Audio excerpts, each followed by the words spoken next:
오늘 하나님이 우리에게 주신 말씀은 레위기 7장 11절부터 27절까지의 말씀입니다. 제가 가지고 있는 성경책으로 구약 155면에 있습니다. 레위기 7장 11절부터 27절의 말씀 함께 학독 같은 교독으로 함께 읽겠습니다. 제가 먼저 읽겠습니다. 여호와께 드릴 화목제물의 규례는 이러하니라.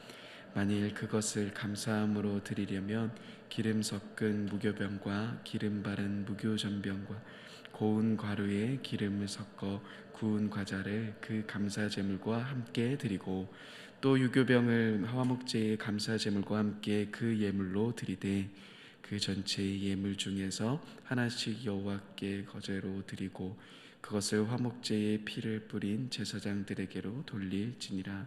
감사함으로 드리는 화목제물의 고기는 드리는 그날에 먹을 것이요 조금이라도 이튿날까지 아침까지 두지 말 것이니라. 그러나 그의 예물이 제물이 자원하는 것이면 그 제물을 드린 날에 먹을 것이요 그 남은 것은 이튿날에도 먹되 그 제물의 고기가 셋째 날까지 남아 있으면 불사를지니 만일 그 화목제물의 고기를 셋째 날에 조금이라도 먹으면 그 제사는 기쁘게 받아들여지지 않을 것이니라. 드리는 자에게도 예물답게 되지 못하고 도리어 가증하게 될 것이며 그것을 먹는 자는 그 죄를 짊어지니라. 그 고기가 부정한 물건에 접촉되었으면 먹지 말고 불사를 것이라. 그 고기는 깨끗한 자만 먹을 것이니 만일 몸이 부정한 자가 여호와께 속한 화목제물의 고기를 먹으면 그 사람은 자기 백성 중에 끊어질 것이요 만일 누구든지 부정한 것 곧 사람의 부정이나 부정한 짐승이나 부정하고 가증한 무슨 물건을 만지고 여호와께 속한 화목제물의 고기를 먹으면 그 사람도 자기 백성 중에 끊어지리라. 여호와께서 모세에게 말씀하여 이르시되 이스라엘 자손에게 말하여 이르라.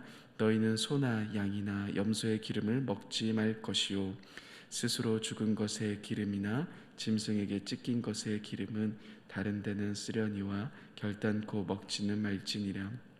사람이 여호와께 화제로 드리는 제물에 기름을 먹으면 그 먹는 자는 자기 백성 중에 끊어지리라. 너희가 사는 모든 곳에서 새나 짐승의 피나 무슨 피든지 먹지 말라. 함께 읽겠습니다. 무슨 피든지 먹는 사람이 있으면 그 사람은 자기 백성 중에서 끊어지리라. 아멘. 네, 사랑하는 여러분, 오늘도 이 새벽에 함께 나오셔서 감사드립니다. 이 새벽에 하나님의 귀한 마음을 경험하시는 저와 여러분들이 되셨으면 좋겠습니다. 오늘 말씀은 제사장을 위한 지침 세 번째 말씀입니다. 특별히 오늘 말씀의 제목처럼 화목제사와 관련된 제사장의 지침을 특별히 말씀하고 계시죠. 화목제물은 일반 백성이 먹어도 되는 유일한 제물이었습니다. 제사장들뿐만 아니라 예배자 역시도 먹도록 되돌려지는 제사였죠. 레위기 3장에서도 등장했던 이 화목제는 죄인이 하나님 앞에 나와 죄 용서함을 받고 하나님과 화목하게 됨을 의미하는 제사였습니다. 그리고 이 제사를 드린 후 그 고기를 제사 드린 사람과 제사장과 가족들이 나누어 먹게 하셨죠. 그래서 번제와의 차이점이 있다면 번제는 모든 것 전부를 태워드리는 제사였다면 화목제는 제물의 속에 든 부분 내장과 거기에 있는 기름만 불에 태워드리는 것 제사였습니다. 그리고 남은 고기로는 이제 잔치를 벌이게 되는 것이죠. 지금이야 여러분 고기를 먹는 것이 그렇게 큰 어려움은 아닙니다. 바로 앞에 정육점에 가서 고기를 사서 먹는 것이 우리들에게 어려운 일은 아니죠. 그런데 그 당시 이스라엘 백성들이 고기를 먹는 것은 어쩌면 굉장히 드문 일이었을 겁니다. 그렇지만 놀라운 것은 이렇게 하나님께 나와 화목제를 드림으로 우리는 하나님과 관계가 회복되고 또 그로 인해 우리 주변 사람들과 함께 진정한 친교와 사랑을 나눌 수 있게 되었다라는 것, 그리고 그 고기를 함께 먹는다라는 것은 그 당시 사람들에게도 굉장히 특별한 의미를 가지고 있었던 제사였을 겁니다. 그리고 이 제사가 가지고 있는 의미를 조금 더 오늘 말씀을 통해서 깊게 한번 생각해 보려고 합니다. 특별히 오늘 말씀에서 이제는 3장에 나오지 않았던 화목제물로서의 용도, 화목제로 드리고 남은 고기를 어떻게 해야 되는지에 대한 지침이 나오고 있는데요. 네, 이 말씀을 보면은 몇 가지 재미있는 부분이 있습니다. 12절 말씀에서 보시면은 이 말씀은 이렇게 이야기합니다. 제가 한번 읽어드리겠습니다. 만일 그것을 감사함으로 드리려면 기름 섞은 무교병과 기름 바른 무교전병과 고운 가루에 기름 섞어 구운 과자를 그 감사제물과 함께 드리고, 이 말씀에서 화목제 중에서 특별히 감사제에 대한 이야기를 하고 계시는 걸 볼 수 있습니다. 독특한 것은 이 제사에서 다양한 형태의 떡이 동반되고 있다는 겁니다. 그리고 이 떡 역시 예배자는 자신이 좋아하는 음식을 가지고 올 수 있는 선택 항목이 아닌 하나님이 말씀하신 형태로 가지고 왔어야 했습니다. 그 독특한 부분이 그리고 나오는데요, 감사제의 경우 먹는 기간을 이렇게 이야기하십니다. 15절 말씀인데요, 함께 15절 말씀 같이 한번 읽어보겠습니다. 시작. 감사함으로 드리는 화목제물의 고기는 드리는 그날에 먹을 것이요 조금이라도 이튿날 아침까지 두지 말 것이니라. 이 말씀에서 감사제의 경우 고기를 드리는 그날에 다 먹어야 된다라고 이야기하십니다. 그리고 조금이라도 이튿날까지 두면 안 된다라고 말씀하시죠. 그리고 16절부터 보시면은 화목제 중에서 이제 서원하거나 자원해서 드리는 제사도 있습니다. 그런데 또 이 고기는 이튿날까지 먹어도 된다라고도 말씀하고 계십니다. 단지 이 고기가 상할까봐 또 걱정이 되셔서 이야기하는 것은 아닌 것처럼 보이십니다. 우리 기준으로 생각했을 때 어떤 고기는 당일날 다 먹어야 하고 또 어떤 고기는 이튿날까지 먹어도 된다라는 가르침이 그렇게 크게 중요해 보이진 않을 수도 있습니다. 먼저 여러분, 감사제, 서원제, 자원제가 어떤 의미를 가졌는지, 어떠한 제사인지를 간략하게 먼저 말씀드리면요, 감사제 같은 경우는 특별히 어떠한 질병으로부터 회복되었을 때, 또는 특별한 축복으로 인해, 또는 전쟁터에서 무사히 돌아왔을 때 하나님께 감사함으로 드리는 제사입니다. 또한 서원제 같은 경우는 하나님께 서원한 내용을 이행할 때 드리는 제사입니다. 대표적으로 사무엘상 1장의 한나가 사무엘에 젖을 뗀 후에 성전에 데리고 올라와서 서원을 실행하면서 수소 3마리를 서원제로 바친 것으로 볼 수 있습니다. 또한 자원제 같은 경우는 특별히 어떠한 감사가 있어서보다는 기쁨으로 자원해서 드리는 화목제로 구별 지을 수 있습니다. 그런데 여러분, 보시는 것처럼 이 화목제의 내용에 따라서 먹을 수 있는 시기가 다르다라는 것은 사실 굉장히 독특한 부분입니다. 고기의 종류가 다르다면 이해가 가능한데, 그렇다고 고기의 종류가 또 다른 것은 아닙니다. 같은 고기인데 내가 감사제로 이 제사를 드리는지, 또는 내가 서원으로 자원함으로 이 제사를 드리는지에 따라서 고기를 먹을 수 있는 날이 다르다라는 것은 단지 이 고기의 상태의 문제만은 아닌 것으로 보입니다. 문제는 우리들의 기준으로 보았을 때 별로 그렇게 중요해 보이지 않는 이 먹어야 하는 날에 대한 이야기가 레위기 7장에서 매우 중요하게 다뤄지고 있기 때문입니다. 한번 18절 말씀인데요, 같이 한번 18절 말씀도 함께 같이 읽어보겠습니다. 시작. 만일 그 화목제물의 고기를 셋째 날에 조금이라도 먹으면 그 제사는 기쁘게 받아들여지지 않을 것이라. 드린 자에게도 예물답게 되지 못하고 도리어 가증하게 될 것이며 그것을 먹는 자는 그 죄를 짊어지리라. 여러분, 이 먹는 날에 대한 것은 지켜도 되고 지켜도 되지 않고가 아닙니다. 꼭 지켜야 되는 부분입니다. 설령 이것을 지키지 않을 경우에는 그 제사 자체가 받아들여지지 않는다라고 말씀하십니다.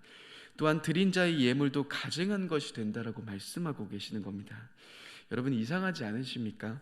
하루 차이가 그렇게 큰 차이도 아니고, 또한 3일째 먹는다고 해서 그 자체가 받아들여지지 않는다라고 말씀하시는 이 부분이 우리 기준으로 보았을 때는 조금 이상해 보이는 기준입니다. 능력의 비결이라는 책에서 이 레위기 7장에 대한 내용을 이렇게 해석합니다. 이 부분을 이렇게 해석합니다. 특별히 감사는 하루만 지나도 이전으로 돌아갈 수 있기 때문에 하루 만에 다 먹어야 하며, 우리 속담에도 작심삼일이라는 말이 있듯이 결심은 이튿날까지는 유효하지만 또 오래가지 못하니까 믿지 말라라고 해석하며, 이렇게 감사제는 하루 만에 다 먹어야 하고 자원제나 서원제는 이튿날까지 괜찮다라고 말하는 책도 있는 것을 보게 됩니다. 이외에도 다양한 해석이 있을 수 있습니다.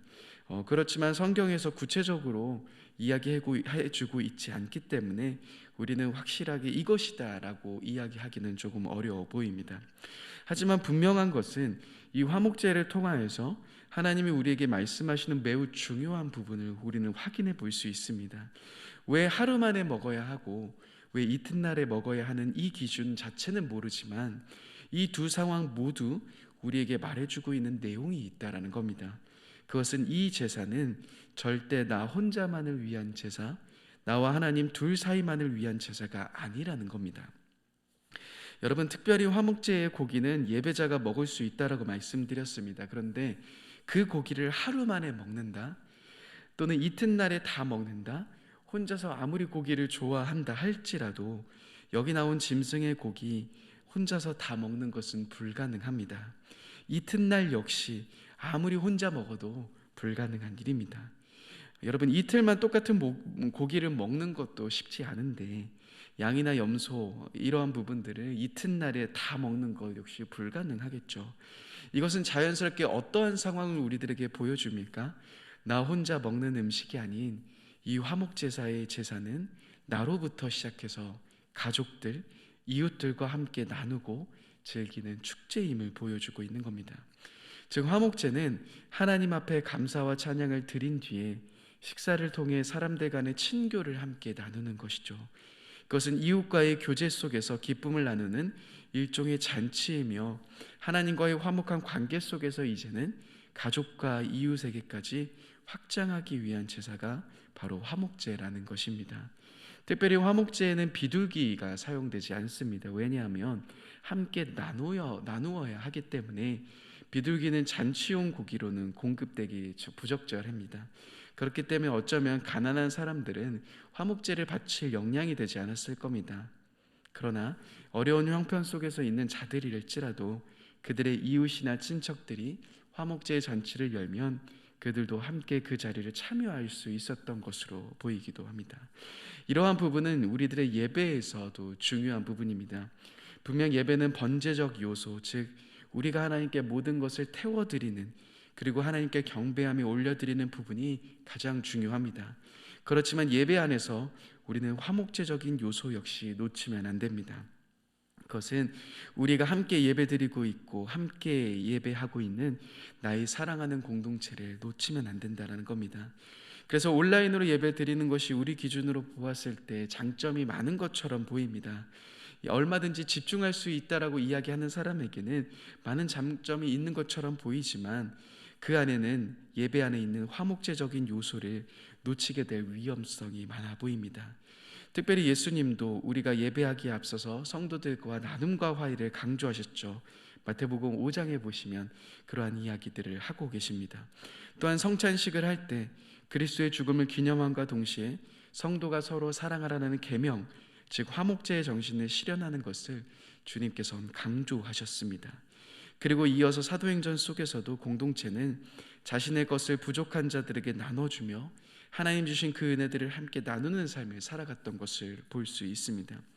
결국 화목제의 삶을 구약의 제사의 형태는 아니지만 또 다른 형태로 그들은 계속해서 이 정신을 이어가고 있었다는 겁니다. 여러분, 코로나로 인해서도 그렇고요. 많은 이념적 갈등, 인종의 갈등, 특별히 요즘 시대는 서로가 서로를 사랑하기보단 서로가 서로를 비난하고 대적한 모습들을 많이 보이는 상황 속에서, 그러한 시대 속에서 우리는 살아가고 있습니다. 그렇지만 우리 공동체 안에 우리가 보여야 하는 모습은 무엇일까요? 하나님의 나라를 살아가는 우리가, 하나님의 백성으로 함께 모인 우리가 이 공동체 안에서 어떠한 삶을 살아가야 할까요? 사실 여러분, 우리 공동체 안에서도 다양한 많은 사람들이 있습니다. 이 안에선 나와 생각이 다른 사람도 있고요, 나와 뜻이 같지 않는 사람도 존재합니다. 그런데 우리는 이 공동체 안에서 화목제적인 요소를 실천하는, 그 정신을 실천하는 삶을 살아가야 합니다. 내게 주신 하나님의 은혜에 감사하는 이 삶은 하나님과 나와의 관계를 넘어 가족으로, 이웃으로, 또 함께 몸된 교회 공동체, 내 옆에 있는 지체에게로 흘러가야 한다는 겁니다. 요한복음 13장 35절에 보시면 예수님이 이렇게 말씀하셨습니다. 너희가 서로 사랑하면 이로써 모든 사람이 너희가 내 제자인 줄 알리라 라고 말씀하셨죠. 너희가 서로 사랑하면 모든 사람이 너희가 내 제자인 줄 알리라. 먼저 우리가 나의 사랑하는 공동체를 사랑하고 그들을 위해 함께 기도하며 사랑하며 도우며 나아갈 때 세상은 우리가 예수 그리스도의 제자인 줄 알리라고 말씀하셨습니다. 사랑이 점점 식어가는 이 시대 속에서 어쩌면 우리는 이 화목제적인 요소, 구약의 제사의 형태는 아니겠지만 우리 공동체 안에 깊게 흘러갈 수 있는 방법은 무엇인지를 깊게 생각해 봐야 합니다. 사도행전 속에서 가진 자들이 그렇지 못한 사람을 위해 자신의 물건을 함께 공유할 수 있었던 것이고, 고통당하는 자들을 위해서 함께 기도할 수 있는 공동체였던 것처럼, 그렇다면 지금 우리 공동체가 어떻게 이 화목제적인 삶을, 그 마음, 그 정신을 가지고 우리 공동체 안에서 살아갈 수 있는지 함께 고민해 봐야 할 것입니다. 여러분, 혹시나 지금 나는 나의 고기를 혼자만 먹고 있진 않으셨습니까? 내가 속한 공동체 지체 가운데 혹시나 함께 잔치를 나눠야 하지만 여전히 나의 문제에만 매여 서로를 놓친 채 나 혼자만, 나의 가족만 바라보고 나아가진 않으셨습니까? 야고보서 1장 27절에 이렇게 이야기하고 있습니다. 제가 읽어드리겠습니다.